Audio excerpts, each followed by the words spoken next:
ចាសួស្តីបងប្អូនអរគ្នាចឹងថ្ងៃនេះខ្ញុំចង់បង្ហាញអ្នកនរគ្នាពីសភាពស្រូវរបស់យើងដែលរងការបំផ្លាញដោយសត្វទ្រីបស៊ីស្រូវអញ្ចឹង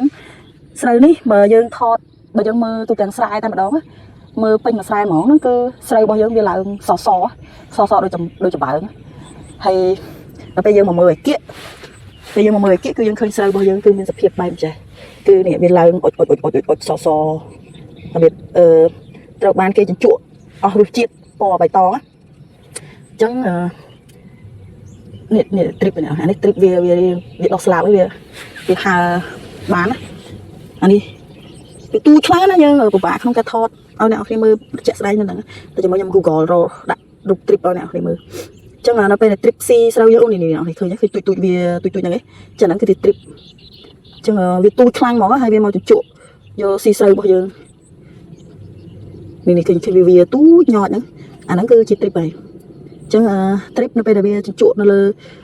ស្រូវរបស់យើងគឺធ្វើឲ្យសភាពស្រូវរបស់យើងគឺវាឡើងពណ៌សវាបាត់ពណ៌បៃតងហើយដូចថាវាជក់ទៅនេះឃើញមានជក់ទៅវាពណ៌សអញ្ចឹងហើយស្រូវយើងពេលយើងមើលពេញទាំងស្រែទៅគឺពណ៌សដូចយើងលាបថ្នាំសក់ពណ៌សអញ្ចឹងហើយភាគច្រើនទ្រីបគឺវាបំផ្លាញនៅដំណាក់កាលសំណាបដំណាក់កាលទូចឆ្ងាយអាយុកាលស្រូវក្នុង20ថ្ងៃក្នុង